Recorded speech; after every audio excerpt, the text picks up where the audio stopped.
तो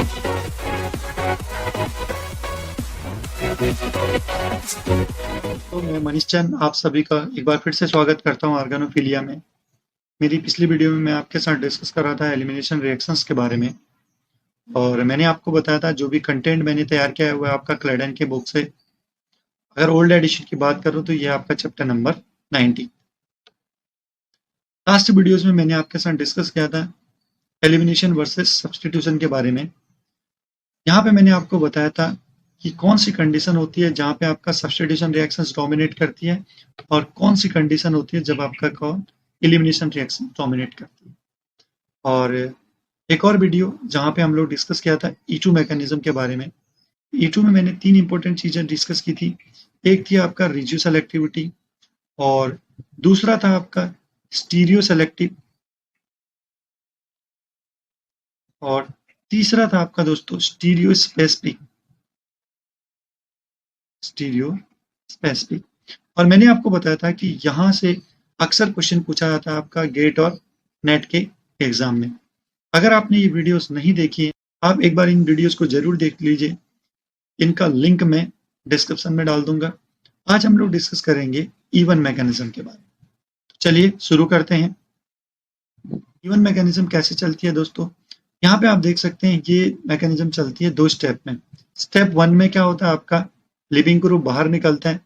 leaving group क्या होगा, नेगेटिव फॉर्म में बाहर निकलेगा, और क्या फॉर्म करता है, कार्बोकैटायन फॉर्म करता है। स्टेप 1 है। और स्टेप 2 में क्या हो रहा है, बेस आएगा, बेस प्रोटॉन को एब्स्ट्रैक्ट करता है। कौन सी पोजीशन से, बीटा पोजीशन से। तो जो प्रोटॉन एब्स्ट्रैक्ट होगी, यहाँ पे क्या होगा, इसके जो इलेक्ट्रॉन होंगे वो इसी कार्बन पे रहेंगे। अब ये कार्बन के इलेक्ट्रॉन क्या करेंगे, जो वैकेंट ऑर्बिटल जनरेट हुआ था इसके साथ क्या करेंगे, ओवरलैप करेंगे, और यहाँ पे क्या होता है, एक पाई बॉन्ड का फॉर्मेशन होता है। तो कितने स्टेप के मैकेनिज्म है ये, 2 स्टेप के मैकेनिज्म है। तो इसको बोलते हैं आपका स्टेप वाइज मैकेनिज्म। यहाँ पे इंटरमीडिएट क्या फॉर्म हो रहा है आपका, कार्बोकैटायन फॉर्म। छोटी छोटी चीजें जो आपको ध्यान में रखनी चाहिए। और ये जो पहला स्टेप है इसको हम लोग बोलते हैं आपका स्लो स्टेप होता है, और जो सेकेंड स्टेप है ये कैसा होता है आपका फास्ट स्टेप। अब ये स्लो स्टेप क्यों होता है, आप देख सकते हैं यहाँ पे ये मॉलिक्यूल कैसा है आपका अनचार्ज मॉलिक्यूल है, यहाँ पे कोई भी चार्ज नहीं है। यहाँ बोल सकते हैं स्टेबल मॉलिक्यूल है। किसमें कन्वर्ट हो रहा है आपका, चार्ज मॉलिक्यूल में कन्वर्ट हो रहा है। और आपको पता होगा कि चार्ज मॉलिक्यूल क्या होगा, लेस स्टेबल होगा कंपेयर टू किसके, अनचार्ज के।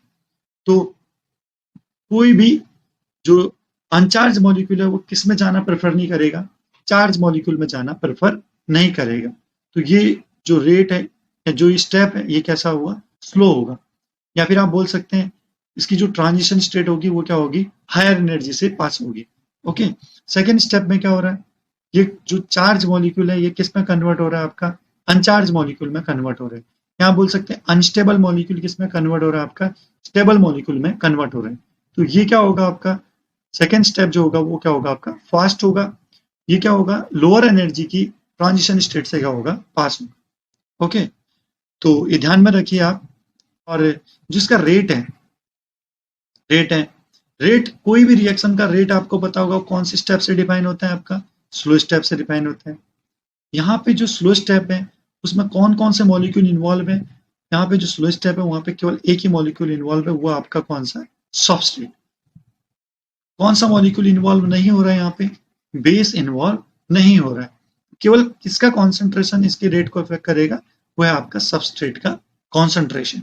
ओके, बेस का कॉन्सेंट्रेशन इसके रेट को अफेक्ट नहीं करेगा। ध्यान रखिए, जो है रेट केवल वेरी होगा किससे, सबस्ट्रेट के कॉन्सेंट्रेशन से। ओके, अब बात आती है इसको यूनिमोलिकुलर क्यों बोलते हैं। अब देखिए रेट ऑफ रिएक्शन में केवल एक ही मॉलिक्यूल इन्वॉल्व हो रहा है, इसीलिए इसका नाम बोला जाता है यूनिमोलिकुलर एलिमिनेशन रिएक्शन E1।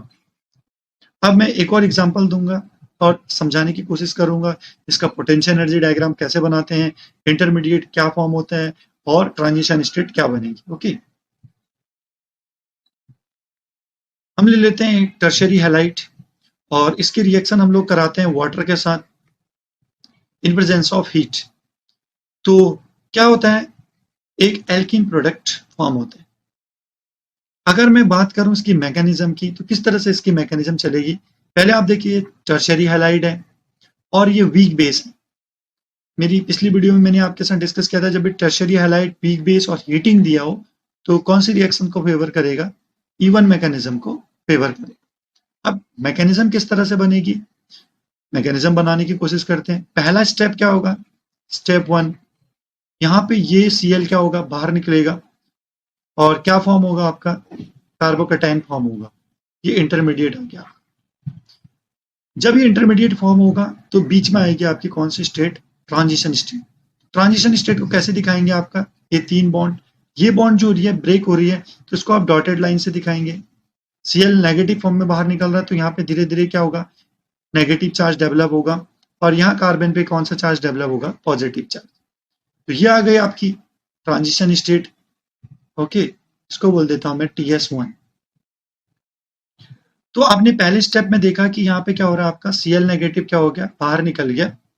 अब आता है आपका दोस्तों सेकेंड स्टेप में वाटर, प्रोटॉन को बाहर निकालने के लिए लेते हैं।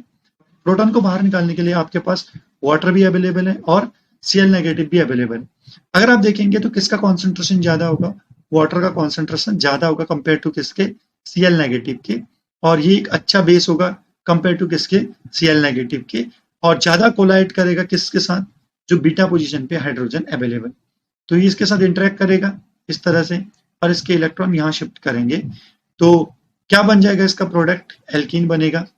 और ट्रांजिशन स्टेट किस तरह से दिखाएंगे आप इसके ट्रांजिशन स्टेट को, तो इसके ट्रांजिशन स्टेट दिखाएंगे ये इस तरह से रखेंगे, यहाँ पे ये बॉन्ड पूरी रहेगी, ये इलेक्ट्रॉन हम यहाँ शिफ्ट कर रहे हैं, यहाँ पे एक डॉटेड लाइन आएगी, ये डॉटेड लाइन से दिखाएंगे H को, ये बाहर निकल रहा है और यहाँ से इंटरेक्शन स्टार्ट हो गया किसका, ऑक्सीजन का, ये H और ये H जैसे लोन पेयर डोनेट करेगा यहाँ पे धीरे धीरे कौन सा चार्ज डेवलप होगा, delta positive charge develop. Okay, तो ये आपका क्या बन गया, आपका फाइनल प्रोडक्ट बन गया। ये आ गया आपका ट्रांजिशन स्टेट 2। ट्रांजिशन स्टेट क्या बन गई, 2। अगर मैं इसको एनर्जी प्रोफाइल डायग्राम से दिखाता हूं तो एनर्जी प्रोफाइल डायग्राम में कैसे दिखाते हैं वो मैं आपको बताता हूँ। वाई एक्सिस में आप बनाएंगे पोटेंशियल एनर्जी। कई बच्चे यहाँ पे क्या लिख देते हैं, एनर्जी लिखते हैं, उनको समझ में नहीं आता है कौन सी एनर्जी है, काइनेटिक एनर्जी है या पोटेंशियल एनर्जी है। देखिए जब भी रिएक्शन होती है तो क्या होता है, देखिए जब रिएक्शन होती है तो मॉलिक्यूल क्या होते हैं, एक दूसरे के क्लोज आते हैं, एक मॉलिक्यूल के इलेक्ट्रॉनिक लेवल दूसरे मॉलिक्यूल के इलेक्ट्रॉनिक लेवल को क्या करेंगे, डिस्टर्ब करेंगे, तो इससे चेंजेस कहाँ आएंगे, इससे चेंजेस आएंगे पोटेंशियल एनर्जी। ओके, तो वाई एक्सिस में आ जाएगा आपका पोटेंशियल एनर्जी और एक्स एक्सिस में आएगा आपका रिएक्शन प्रोग्रेस। यहाँ पे क्या हो रहा है, देखिए आपका ये रिएक्टेंट है और ये आपका प्रोडक्ट है, बीच में आपका इंटरमीडिएट फॉर्म हो रहा है। आपको पता होगा कि जो एनर्जी प्रोफाइल डायग्राम बनाते हैं इंटरमीडिएट की पोजीशन कैसे दिखाते हैं, एक वैली में दिखाते हैं। तो स्टेप 1, ये स्टेप मैंने आपको बताया था, ये कैसा स्टेप होता है, स्लो स्टेप होता है, और स्टेप 2 कैसा होता है आपका, फास्ट होता है। स्टेप 1 जो होगा हायर ट्रांजिशन स्टेट एनर्जी से पास होगा और स्टेप 2 क्या होगा, लोअर एनर्जी से पास होगा। ये आपका रिएक्टेंट है, मान लीजिए ये आपका प्रोडक्ट आ गया, तो इसका जो ट्रांजिशन स्टेट होगा हायर एनर्जी पे बनेगी, फिर ये आ गया इंटरमीडिएट और सेकेंड ट्रांजिशन स्टेट क्या होगी, लोअर एनर्जी से जाएगी और ये क्या बन गया आपका प्रोडक्ट। तो यहाँ पे ये देखिए आपका एक्टिवेशन एनर्जी, जो आपका इंटरमीडिएट फॉर्म हो रहा था कार्बोकैटायन, यहाँ तक जाने के लिए उसको इतनी एक्टिवेशन एनर्जी बैरियर को क्या करना है, पार करना है। EA1 लिख देता हूँ। तो EA1 देखिए आप ज्यादा है कंपेयर टू किसके, ये है आपका EA2। EA2 से क्या है, ज्यादा है। तो आप देख के बता सकते हैं कि कौन सा स्टेप क्या होगा, फास्ट होगा और कौन सा स्टेप स्लो होगा। यहाँ पे एनर्जी बैरियर कम है तो ये स्टेप कैसा होगा, फास्ट। यहाँ पे एनर्जी बैरियर ज्यादा है तो ये स्टेप कैसा होगा आपका, स्लो। तो कई सारे एग्जाम या कई सारे इंटरव्यूज में ये अक्सर पूछा जाता है आप पोटेंशियल एनर्जी डायग्राम ड्रॉ करिए। अगर बार का अगर आप इंटरव्यू देते हैं तो वहां पे अक्सर ऐसे ही क्वेश्चन पूछे जाते हैं, तो वो लोग हमेशा ये डायग्राम ड्रॉ करवाते हैं। तो पिछले बार एक बच्चे से ये मिस्टेक हुई थी कि उसने एनर्जी लिख दिया था, उसके बाद वो कई कंफ्यूज हो गया कि काइनेटिक एनर्जी या पोटेंशियल एनर्जी है। तो ये छोटी छोटी चीजें, ये सब आपको क्या करना है, ध्यान में रखना है। आगे बढ़ते हैं, एक और एग्जांपल देता हूं। ये है आपका टर्शियरी अल्कोहल। इसमें आप देख सकते हैं जब हम इसकी रिएक्शन कॉन्सेंट्रेट H2SO4 के साथ कराते हैं इन प्रेजेंस ऑफ हीट दे रहे हैं, ओके, तो इसमें भी क्या हो रहा है, आपका एक बन रहा है एलिमिनेशन प्रोडक्ट बन रहा है, और मैकेनिज्म किसके थ्रू जाएगी, इसकी भी E1 के थ्रू जाएगी। अब देखिए होती कैसे, OH एक वीक लिविंग ग्रुप है, पिछले रिएक्शन में हमने देखा था Cl था, वो स्ट्रॉन्ग लिविंग ग्रुप था, स्ट्रॉन्ग लिविंग ग्रुप तो फर्स्ट स्टेप में क्या हो गया था, बाहर निकल गया था। यहाँ पे क्या होगा, OH हमारा बैड लिविंग ग्रुप है, तो इसको हम लोग पहले क्या करेंगे, गुड लिविंग ग्रुप में कन्वर्ट करेंगे। तो गुड लिविंग ग्रुप में कैसे कन्वर्ट होगा, जो एसिड है ये सॉल्यूशन में क्या करेगा, H पॉजिटिव डोनेट करेगा, तो ये H पॉजिटिव क्या करेगा, इसके लोन पेयर इसके साथ इंटरेक्ट करेंगे और OH2 पॉजिटिव में कन्वर्ट होगा। तो ये फर्स्ट स्टेप देखिए, यहां से यहां बना, ये पहला इंटरमीडिएट फॉर्म हो गया I1। अब आगे क्या हो रहा है देखिए, ये OH2 पॉजिटिव अब क्या बन गया, गुड लिविंग में कन्वर्ट हो गया, तो ये बाहर निकलेगा, तो क्या फॉर्म हो गया आपका, कार्बोकैटायन फॉर्म हो गया, I2 लिखेंगे इसको, कार्बोकैटायन। और ये कैसा है आपका, स्लो स्टेप है। ध्यान रखिए, इसी के बेसिस पे अभी हम लोग पोटेंशियल एनर्जी डायग्राम बनाएंगे। अगले स्टेप देखिए, फर्स्ट स्टेप में क्या होगा, इसका H2SO4 का जो वीक बेस बना था, वीक बेस, ये स्ट्रॉन्ग एसिड था, तो कंजुगेट बेस क्या होगा, वीक होगा। ये वीक बेस क्या करेगा, प्रोटॉन को एब्स्ट्रैक्ट करेगा, और क्या फॉर्म हो जाएगा आपका, एल्कीन फॉर्म होगी। यहाँ पे कभी क्वेश्चन पूछा जाता है कि वीक बेस क्यों लिया जाता है, क्यों नहीं स्ट्रॉन्ग बेस लेते हैं, क्यों हमें वीक बेस से काम चल जाता है, क्योंकि यहाँ पे आप देख सकते हैं हमारे पास इंटरमीडिएट जो है वो रिएक्टिव इंटरमीडिएट है। इंटरमीडिएट हमारे पास क्या है, कार्बोकैटायन है, ऑलरेडी इंटरमीडिएट रिएक्टिव है, तो आपको स्ट्रॉन्ग बेस की जरूरत नहीं है, अब वीक बेस से भी काम चल सकता है, क्योंकि ऑलरेडी आपका जो इंटरमीडिएट है वो रिएक्टिव बन चुका है। लेकिन E2 मैकेनिज्म में ऐसा नहीं होता था, E2 मैकेनिज्म में दोनों साथ साथ बनते, साथ साथ चलते थे, प्रोटॉन का एब्स्ट्रैक्शन और लिविंग ग्रुप का बाहर निकलना, ये दोनों साथ साथ होती थी, इसीलिए वहां पे क्या होता था, हमें स्ट्रॉन्ग बेस का रिक्वायरमेंट होता। ओके, तो अब हम लोग इसकी एनर्जी प्रोफाइल डायग्राम बनाते हैं। एनर्जी प्रोफाइल डायग्राम किस तरह से बनाना है वो मैं आपको दिखाता हूँ। तो यहाँ पे आप देख सकते हैं, ये एक स्टेप था, यहाँ पे एक इंटरमीडिएट फॉर्म हुआ, ये दूसरा स्टेप है, यहाँ पे एक इंटरमीडिएट फॉर्म हुआ, और ये लास्ट आ गया फाइनल स्टेप, फास्ट स्टेप ये। तो यहाँ पे आप देख रहे होंगे I1 और I2 दो इंटरमीडिएट हैं, तो इसका मतलब है कि दोनों के बीच में क्या बनेगी, ट्रांजिशन स्टेट बनेगी।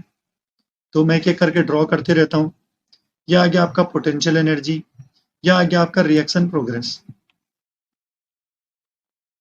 यहाँ पे आपका आ गया रिएक्टेंट, यह आ गया आपका प्रोडक्ट। I1 और I2 पहले आप इसमें डिसाइड करिए कि कौन हायर एनर्जी पे होगा और कौन लोअर एनर्जी पे होगा। I1 में आप देखेंगे जितने भी एलिमेंट हैं सबका ऑक्टेट कंप्लीट है। I2 में आप देख रहे हैं यहाँ पे कार्बोकैटायन फॉर्म हो रहा है, तो इसका ऑक्टेट क्या है, कंप्लीट नहीं है, तो ये ज्यादा अनस्टेबल है किसके कंपैरिजन में, I1 के। तो I2 क्या होगा, हायर एनर्जी पे होगा कंपेयर टू किसके, I1 के। तो मैं I2 को क्या करूंगा, हायर एनर्जी पे दिखाऊंगा कंपेयर टू किसके, I1 के। ओके, अब एक और चीज देखना है, जो ट्रांजिशन स्टेट की एनर्जी दिखानी है आपको, कि कैसे दिखाएंगे।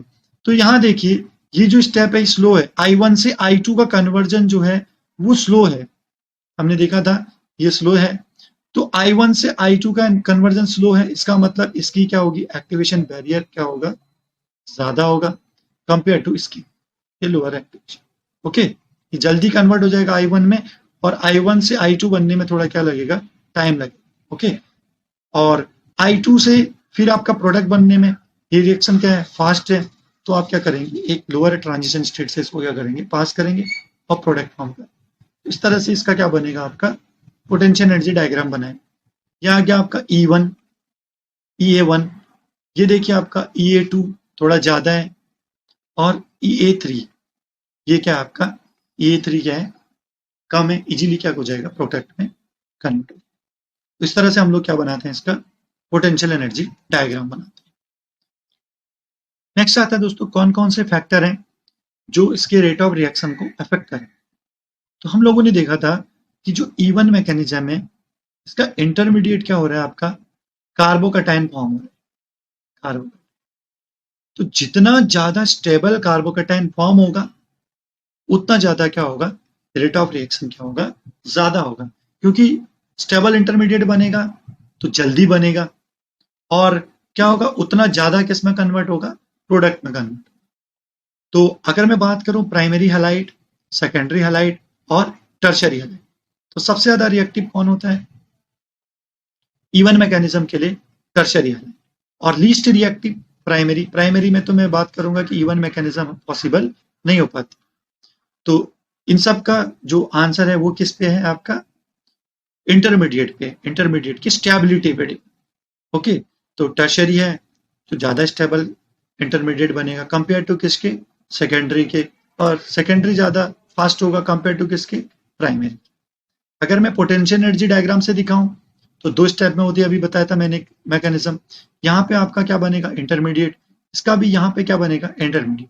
दोनों देखिए रिएक्टेंट की एनर्जी सेम है, ओके, प्रोडक्ट की एनर्जी भी क्या है, सेम है, लेकिन यहाँ पे देखिए डिफरेंस कहाँ पे आ रहा है, एक्टिवेशन एनर्जी पे। एक्टिवेशन एनर्जी बैरियर क्या है, यहाँ पे कम है क्योंकि टर्शरी है। टर्शरी के केस में ये जो होगा जल्दी बन जाएगा क्योंकि स्टेबल इंटरमीडिएट बनेगा कंपेयर टू 2 डिग्री। ओके, इसकी एक्टिवेशन एनर्जी बैरियर क्या है, ज्यादा है, तो ये क्या होगा आपका, स्लो होगा कंपेयर टू किसके, टर्शरी। तो ये बनाना आपको आना चाहिए। अगला, बहुत सारे और भी सबस्ट्रेट हैं जहां पे क्या होता है, E1 का रेट क्या होता है, बहुत ही फास्ट होता है। सारे जो सबस्ट्रेट हैं उनमें एक चीज कॉमन होगी, वो होगा आपका इंटरमीडिएट की स्टेबिलिटी। स्टेबिलिटी, ओके, यहाँ पे जितना ज्यादा इंटरमीडिएट क्या होगा, स्टेबल बनेगा, उतना ज्यादा क्या होगा, E1 रिएक्शन का रेट क्या होगा, ज्यादा होगा। अभी तक हम लोग बात कर रहे थे टर्शरी में, अब हम लोग बात करेंगे एलाइलिक के केस में। तो एलाइलिक के केस में भी आप देखेंगे, मान लीजिए यहाँ पे हैलाइड है, स्टेप 1 में अगर ये हैलाइड बाहर निकलता है तो यहाँ पे क्या होगा आपका, कार्बोकेटाइन फॉर्म होगा। तो ये कार्बोकेटाइन को क्या मिलेगा, रेजोनेंस के थ्रू क्या मिलेगी, इसको स्टेबिलिटी मिलेगी। रेजोनेंस से क्या हो जाएगा, यह स्टेबल हो जाएगा। तो यहाँ पे भी क्या होगा, रिएक्शन रेट क्या होगा, फास्ट होगा, किसके लिए, E1 मैकेनिज्म। इसी तरह से अगर मैं बेंजाइलिक की बात करूं और अल्फा हेट्रो सबस्ट्रेट, जैसे मान लीजिए आपका अल्फा पोजीशन पे कोई हेट्रो एटम है इस तरह से, तो क्या होगा आपका, ये लिविंग ग्रुप बाहर निकलेगा तो जो कार्बोकेटाइन फॉर्म होगा वो स्टेबलाइज होगा किससे, ऑक्सीजन के या हेट्रो एटम के लोन पेयर से। इस तरह से उसको क्या मिलेगा, स्टेबलाइजेशन मिलेगा। तो जहां जहां पे भी कार्बोकेटाइन को क्या मिलेगा, स्टेबलाइजेशन मिलेगा, वो रिएक्शन प्रेफर करेगी किस मैकेनिज्म से जाना, E1 मैकेनिज्म से। ओके, एक और एग्जांपल मैं आपको दिखाता हूँ E1 मैकेनिज्म का। एक सिंपल एग्जांपल है, क्या आ गया, साइक्लोहेक्सेनोन। इसकी रिएक्शन हम कराते हैं ग्रिग्नार्ड रिएजेंट के साथ, तो आपको पता होगा पीएच नेगेटिव यहाँ पे अटैक करेगा और इस तरह से हमारा यहाँ पे क्या फॉर्म हो जाएगा, OH फॉर्म होगा और पीएच आ जाएगा। अगर हम इसको ट्रीट करते हैं H2SO4 के साथ तो क्या होता है आपका, यहाँ पे भी क्या होगा, पहले स्टेप में प्रोटोनेशन होगा, फिर बाहर निकलेगा क्योंकि यहाँ पे क्या बन रहा है आपका, स्टेबल कार्बोकेटाइन फॉर्म हो रहा है। ओके, इसको स्टेबलाइजेशन मिलेगा ये पीएच ग्रुप से रेजोनेंस के थ्रू, और अगले स्टेप में क्या हो रहा है आपका, डिप्रोटोनेट हो रहा है, तो यहाँ पे क्या फॉर्म हो रही है, एल्कीन फॉर्म हो रही है। और मैं आपसे बोलूंगा कि इसका आप क्या बनाइए, पोटेंशियल एनर्जी डायग्राम ड्रॉ करिए। अब आगे आते हैं, मैंने आपको बताया कि जब भी आप टर्शरी देखेंगे जनरली आप कौन सी मैकेनिज्म से जाते हैं, E1 मैकेनिज्म के थ्रू। वहां पे हमारा इंटरमीडिएट क्या बन रहा था, कार्बोकेटाइन फॉर्म हो रहा है। कार्बोकेटाइन आपको पता होगा इसका जो हाइब्रिडाइजेशन होता है वो क्या होता है आपका, sp2 हाइब्रिडाइजेशन होता है, और बॉन्ड एंगल होता है आपका 120 डिग्री, और ज्योमेट्री कैसी होती है आपकी, प्लेनर ज्योमेट्री। एक केस है जहां पे टर्शरी होने के बावजूद भी मैकेनिज्म E1 से नहीं जा पाती, E1 से नहीं जा पाती है, वो है आपका, अगर ब्रिज्ड कार्बन है बाइसाइक्लिक सिस्टम में, वहां पे अगर कोई लिविंग ग्रुप लगा हुआ है तो ये मैकेनिज्म हमारा क्या नहीं होगी, E1 के थ्रू नहीं जाएगी। क्यों, क्योंकि आप देख सकते हैं जैसे मान लीजिए यहाँ पे OH है, इसको हमने क्या किया, एसिड के साथ ट्रीट किया और गुड लिविंग में कन्वर्ट किया। अगर आप इसको बाहर निकालते हैं तो यहाँ पे क्या हो गया आपका, पॉजिटिव चार्ज डेवलप हो गया। पॉजिटिव चार्ज हालांकि यहाँ पे क्या है, टर्शरी है, टर्शरी है, तो आप बोल सकते थे कि यहाँ पे रिएक्शन रेट क्या होना चाहिए था, बहुत फास्ट होना चाहिए था क्योंकि टर्शरी कार्बोकेटाइन है, स्टेबल है। लेकिन यहाँ पे एक चीज क्या है, अगर आप देखेंगे ब्रिज्ड कार्बन है तो ब्रिज्ड कार्बन पे क्या नहीं बन पाता है, प्लेनर ज्योमेट्री पॉसिबल नहीं होती है। इसीलिए हम लोग बोलते हैं कि यहाँ पे जो रिएक्शन है वो किसके थ्रू नहीं जा सकती है, E1 मैकेनिज्म के थ्रू नहीं जा सकती। और इसके लिए जो रूल दिया गया वो कौन सा रूल बोलते हैं हमको, उसको ब्रेट। ओके, इन्होंने क्या बोला है The impossibility of planar bridged carbon means that double bond can never be formed to the bridged carbon in bicyclic system. Okay, और इसी रूल को बोला जाता है आपका कौन सा रूल? ब्रेट। अब एक और इंपॉर्टेंट चीज आती है दोस्तों, वो आता है आपका E1 और E2 मैकेनिज्म को अगर हमें काइनेटिक आइसोटोप बेसिस पे अगर आइडेंटिफाई करना है तो कैसे हम लोग उसको आइडेंटिफाई करेंगे। तो पहले मैं आपको मैकेनिज्म बताता हूँ। E2 में हम लोग क्या कर रहे थे, E2 मैकेनिज्म में जो हो रहा था आपका प्रोटॉन का जो एब्स्ट्रैक्शन है और लिविंग ग्रुप का बाहर निकालना, ये क्या होता है आपका साइमल्टेनियस था, और ये दोनों ही इन्वॉल्व होते हैं कौन से? रेट डिटरमाइनिंग स्टेप में। एच का निकालना और बी आर का निकालना, ये दोनों ही किस में आते हैं? आपका रेट डिटरमाइनिंग स्टेप में आते हैं। अगर आप एच की जगह अगर आप ड्यूट्रियम लेते हैं, मतलब इसका एक आइसोटोप लेते हैं E2 मैकेनिज्म में, तो क्या होगा आपका? जरूर वो क्या करेगा? E2 मैकेनिज्म के रेट को क्या करेगा? अफेक्ट करेगा। इसको बोला जाता है आपका काइनेटिक आइसोटोप इफेक्ट। आइसोटोप मतलब क्या हुआ? हमने प्रोटॉन की जगह, जहां हम लोग प्रोटॉन रिमूव कर रहे थे E2 मैकेनिज्म में, उसकी जगह हमने क्या रख दिया? ड्यूट्रियम रख दिया। तो रिएक्शन रेट में कोई चेंज आएगा या नहीं आएगा, इसी को बोला जाता है आपका क्या? Kinetic isotope effect. ओके, तो ये पाया गया E2 मैकेनिज्म में कि जब आपका अगर आप हाइड्रोजन की जगह या प्रोटॉन की जगह अगर आप ड्यूट्रियम रखते हैं तो E2 के मैकेनिज्म में क्या होता है? रेट में क्या होता है? इफेक्ट होता है। और ये रेट क्या होता है? जब आपका प्रोटॉन होता है और या ड्यूट्रियम, अगर आप KH/KD करते हैं, जब आप प्रोटॉन लेते हैं और जब आप ड्यूट्रियम लेते हैं, तो इसकी वैल्यू अराउंड आती है 7। तो इसका मतलब क्या है? जब आप प्रोटॉन रखते हैं तो उसका रेट क्या होता है? 7 टाइम्स हायर होता है कंपेयर टू किसके? ड्यूट्रियम के, in case of E2 mechanism. लेकिन E1 में क्या होगा? E1 के केस में जो प्रोटॉन जो रिमूव हो रहा है, ये कौन से स्टेप में रिमूव हो रहा था? फर्स्ट स्टेप में। इसका मतलब क्या है कि जो प्रोटॉन रिमूव हो रही है, ये कौन से स्टेप में रिमूव नहीं हो रही है? रेट डिटरमाइनिंग स्टेप में रिमूव नहीं हो रही है। अगर आप इस प्रोटॉन को सब्सटीट्यूट करते हैं अगर ड्यूट्रियम से भी, तब भी आपके रिएक्शन रेट में कोई भी इफेक्ट नहीं होगा, क्योंकि रिएक्शन रेट को तो डिफाइन कर रहा है ये वाला स्टेप 1। ओके, तो अगर आप KH/KD की वैल्यू देखेंगे यहाँ पे, KH/KD मीन्स रिएक्शन रेट जब आप प्रोटॉन रखते हैं, रिएक्शन रेट जब आप ड्यूट्रियम रखते हैं, तो क्या होगा? कोई भी इफेक्ट नहीं होगा। KH/KD की वैल्यू क्या होगी? 1 आएगी। ओके, तो ये तो मैंने आपको बताया। अब एक और इंपॉर्टेंट क्वेश्चन आता है कि जो E2 मैकेनिज्म है, KH/KD की वैल्यू मैंने आपको बताया अराउंड 7 आती है। ऐसा क्यों? KH रेट हाइड्रोजन या प्रोटॉन के केस में ज्यादा क्यों है कंपेयर टू ड्यूट्रियम के? सेकेंड इंपॉर्टेंट क्वेश्चन आता है कि आपका जब भी काइनेटिक आइसोटोप इफेक्ट देखा जाता है, जनरली हम लोग देखते हैं प्रोटॉन को हम ड्यूट्रियम से रिप्लेस करते हैं। तो अक्सर ऐसा क्यों? ब्रोमीन का हम लोग दूसरा आइसोटोप लेके ये इफेक्ट स्टडी नहीं करते। क्यों? क्योंकि अगर आप देखेंगे जो मास का चेंजेज है, अगर आप प्रोटॉन से अगर आप न्यूट्रॉन की तरफ जाते हैं तो मास का चेंजेस अगर देखेंगे तो डबल हो जाता है मास यहाँ पे। ओके, 100% का चेंज आ रहा है। यहाँ 1 था तो यहाँ 2 हो गया। ओके, जबकि आप ब्रोमीन के केस में देखेंगे तो ये डिफरेंस बहुत ही कम होता है। इसीलिए जब हम काइनेटिक आइसोटोप इफेक्ट पढ़ते हैं उसमें हम लोग अक्सर हाइड्रोजन को रिप्लेस करते हैं ड्यूट्रियम से। ये पूछा जाता है कई सारे इंटरव्यू में ये क्वेश्चन कि आप काइनेटिक आइसोटोप स्टडी करते टाइम क्यों आके जनरली प्रेफर करते हैं कि हाइड्रोजन को आप ड्यूट्रियम से रिप्लेस करें। ओके, तो ये एक इंपॉर्टेंट क्वेश्चन। सेकेंड, मैंने आपको बताया कि जो प्रोटॉन है उसके केस में रेट ज्यादा है कंपेयर टू किसके? न्यूट्रॉन के। अब इसको समझने की कोशिश करते हैं। तो दोस्तों आइए इसको समझते हैं हम लोग एक पोटेंशियल एनर्जी डायग्राम से। तो पोटेंशियल एनर्जी डायग्राम में आपको पता होगा कि किस तरह से हम लोग कोवेलेंट बॉन्ड का फॉर्मेशन दिखाते हैं। जब मॉलिक्यूल, जैसे आप CH ले लीजिए, जब ये बहुत ज़्यादा डिस्टेंस पे होते हैं तो यहाँ पे एनर्जी देखिए ऑलमोस्ट 0 है। जब ये एक दूसरे के क्लोज आते हैं तो इंटरेक्शन स्टार्ट होता है। इसका न्यूक्लियस इसके इलेक्ट्रॉन से इंटरेक्ट करेगा और इसका न्यूक्लियस इसके इलेक्ट्रॉन से इंटरेक्ट करेगा। तो इसके बीच में क्या होगा? आपका अट्रैक्शन होगा। तो अट्रैक्शन होगा तो धीरे धीरे क्या होती है? आपका एनर्जी डिक्रीज करती है।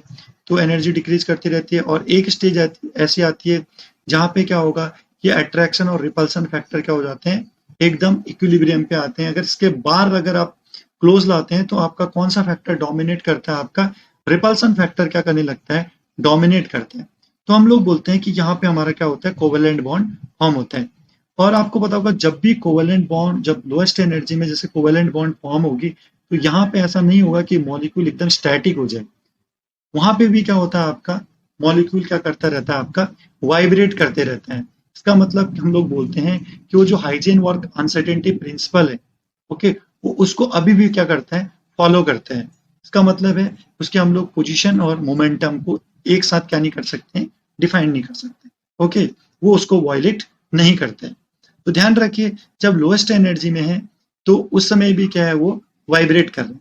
तो अब अगर आप वाइब्रेशन देखेंगे सी एच और सी डी, किसकी वाइब्रेशन फ्रिक्वेंसी ज्यादा होगी, तो सी एच है, तो ये मास कम है इसका, और इसका मास क्या है, ज्यादा है। तो अगर आप स्ट्रेचिंग फ्रिक्वेंसी की बात करेंगे, यह आता है 1/2π√k/μ।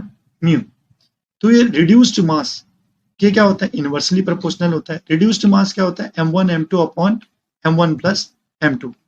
तो रिड्यूस्ड मास के क्या होता है, इनवर्सली प्रोपोर्शनल होता है। तो जैसे जैसे आप मास बढ़ेगा, उसकी क्या हो जाएगी, स्ट्रेचिंग फ्रिक्वेंसी क्या हो जाएगी, कम होगी। वो लोअर फ्रिक्वेंसी पे क्या करेगा, वाइब्रेट करेगा, कंपेयर टू किसके, लोअर मास के। अगर आप सी एच और सी डी देखेंगे तो इसका मास क्या है, ज्यादा है, तो ये क्या करेगा, लोअर फ्रिक्वेंसी पे क्या करेगा, वाइब्रेट करेगा, कंपेयर टू किसके, सी एच के। अगर आपको, अगर इस बॉन्ड को ब्रेक करना है, हमने देखा था कि E2 में क्या होता है, ये बॉन्ड ब्रेक होती है, यहाँ से CH ब्रेक होगी और यहाँ से क्या होगी, CD ब्रेक होगी। तो आप यहाँ से देख सकते हैं किसको ज्यादा एनर्जी का रिक्वायरमेंट है। तो CD बॉन्ड को ब्रेक करने के लिए हमें क्या चाहिए होगी, ज्यादा एनर्जी की रिक्वायरमेंट होगी कंपेयर टू किसके, CH के। तो CH के केस में बॉन्ड इजिली ब्रेक हो जाएगा, तो इसका रेट क्या होगा, आपका ज्यादा होगा। तो KH/KD की वैल्यू जो थी वो कितनी आती है, अराउंड 7 आती है। तो ये अक्सर पूछा जाता है कई बार कि KH/KD में जो KH है उसका रेट डी के कंपेयर में, ड्यूटेरियम के कंपेयर में हाई क्यों है। तो आप इस पोटेंशियल एनर्जी डायग्राम को लेके बता सकते हैं कि KH का रेट KD से ज्यादा क्यों है। नेक्स्ट आता है दोस्तों रीअरेंजमेंट। मैंने आपको पहले बताया था कि यहाँ पे हमारा क्या हो रहा है, इवन मैकेनिज्म में कार्बोकैटायन इंटरमीडिएट फॉर्म हो रहा है। तो कार्बोकैटायन में हमें पता है कि टर्शरी कार्बोकैटायन ज्यादा स्टेबल होता है कंपेयर टू किसके, 2 डिग्री के, सेकेंडरी के। और सेकेंडरी ज्यादा स्टेबल होता है किससे, प्राइमरी के। और जब भी इंटरमीडिएट में अगर कहीं पे पॉसिबिलिटी होगी 2 डिग्री को अगर 3 डिग्री में कन्वर्ट करने में, इवन मैकेनिज्म में, तो हम लोग उसको किस में कन्वर्ट करेंगे, 3 डिग्री में कन्वर्ट करेंगे, क्योंकि वो ज्यादा स्टेबल होगा कंपेयर टू किसके, 2 डिग्री के। तो यहाँ पे आप देख सकते हैं ये जो मैकेनिज्म है, यहाँ पे हम लोग दिखा रहे हैं जैसे OH है, इसकी रिएक्शन हम करा रहे हैं कॉन्सेंट्रेट H+O4 और हीट के साथ। अगर आप नॉर्मली देखेंगे तो यहाँ पे प्रोटोनेट होगा, इसके एडजेसेंट पे एक, यहाँ पे केवल हाइड्रोजन अवेलेबल है, तो इसका जो प्रोडक्ट होना चाहिए था केवल यहीं पे डबल बॉन्ड आनी चाहिए थी। ये है आपका डबल बॉन्ड, तो ये केवल बनता है आपका, इसका यील्ड देखो आप, इसका यील्ड है केवल 3%, ओके। लेकिन जब आप बाकी दो प्रोडक्ट देख रहे हैं ये कैसे बनेंगे, ये जो प्रोडक्ट बनते हैं आपका, ये दोनों प्रोडक्ट बन रहे हैं रीअरेंजमेंट से, और इनकी यील्ड क्या है, ज्यादा है compare to non rearrangement products, okay. तो इसकी मैकेनिज्म कैसे जाएगी उसको हम लोग ड्रॉ करते हैं। तो देखिए सबसे पहले प्रोटॉन आया, तो ये प्रोटोनेट होगा, तो ये क्या बना आपका, इंटरमीडिएट 1 बन गया। उसके बाद सेकेंड स्टेप में क्या होगा, ये वाटर को रिमूव करोगे आप, तो यहाँ पे एक सेकेंडरी कार्बोकैटायन फॉर्म हो गया, इंटरमीडिएट 2। फिर आप देखेंगे ये एक रीअरेंजमेंट होगा, एक प्रोडक्ट आप बना सकते हैं कि यहाँ से प्रोटॉन को एब्स्ट्रैक्ट करके आप एक प्रोडक्ट बना सकते हैं जो आपका 3% बन, ओके। बाकी जो प्रोडक्ट बनेगा उसके लिए आप क्या करेंगे, पहले आप क्या करेंगे, 2 डिग्री को 3 डिग्री में कन्वर्ट करेंगे, तो ये आपका 3 डिग्री में कन्वर्ट होगा। तो 3 डिग्री के बाद आप क्या करेंगे, देखिए जो बीटा पोजीशन से, वहां पे बीटा पोजीशन है, वहां से क्या करेंगे, प्रोटॉन को एब्स्ट्रैक्ट करेंगे, और ये क्या बना रहा है आपका, प्रोडक्ट को फॉर्म कर। 3 डिग्री में भी आपके पास दो पॉसिबिलिटी थी, एक था आपका यहाँ से प्रोटॉन को एब्स्ट्रैक्ट करता, और दूसरा था यहाँ से प्रोटॉन का एब्स्ट्रैक्ट। और मैंने आपको पहले ही बताया था जब हम डिस्कस कर रहे थे E2 मैकेनिज्म में, वहां पे भी मैंने आपको बताया था कि जो मोर सब्स्टिट्यूटेड एल्कीन है, ये वाली एल्कीन है, ये ज्यादा स्टेबल होती है कंपेयर टू किसके, लेस सब्स्टिट्यूटेड एल्कीन के। तो इसीलिए हमारा क्या हो रहा है, इसकी यील्ड ज्यादा है कंपेयर टू इसकी। ओके, अब इसका हम लोग क्या बनाते हैं, पोटेंशियल एनर्जी डायग्राम बनाते हैं। कितने इंटरमीडिएट पहले फॉर्म हो रहे हैं आप देखिए, ये I1, ये I2 और ये क्या आपका I3। अगर एनर्जी में आप ड्रॉ करेंगे तो मैंने आपको अभी बताया था कि जो I1 है इसकी एनर्जी कम होगी, क्योंकि यहाँ पे सारे एलिमेंट का क्या है, ऑक्टेट कंप्लीट है कंपेयर टू किसके, I2 और I3 की। अब I2 I3 में बात करेंगे तो किसकी एनर्जी कम होगी, I3 की, क्योंकि I3 ज्यादा स्टेबल है कंपेयर टू किसके, I2 के। तो यहाँ पे आप एनर्जी में पहले ऑर्डर में रख लीजिए, ये आ गया आपका रिएक्टेंट, ये आ गया आपका प्रोडक्ट, ये आ गया आपका I2, ओके, ये आ गया आपका I3 और ये आ गया आपका I1। अब आपका ट्रांजिशन स्टेट की एनर्जी दिखाइए, तो ये आपका लोअर ट्रांजिशन स्टेट है। सबसे ज्यादा आपका अगर स्लो स्टेप बोलेंगे तो कौन सा होगा, यही होगा जहां पे वो वाटर को रिलीज कर रहा है और क्या बना रहा है, कार्बोकेटाइन को फॉर्म कर रहा है, ये वाला स्टेप। फिर 2 डिग्री से 3 डिग्री वाले का एक्टिवेशन एनर्जी कम क्यों है, क्योंकि भाई इजीली कन्वर्ट हो जाएगा 2 डिग्री से 3 डिग्री।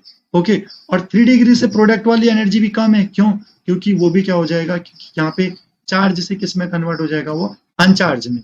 यहाँ बोल सकते हैं अनस्टेबल से किस में कन्वर्ट हो जाएगा, स्टेबल में। इसीलिए हम लोग इस तरह से इसका क्या बना रहे हैं, पोटेंशियल एनर्जी डायग्राम बना रहे हैं। ओके, आई होप कि आपको समझ में आ गया होगा। आगे बढ़ते हैं।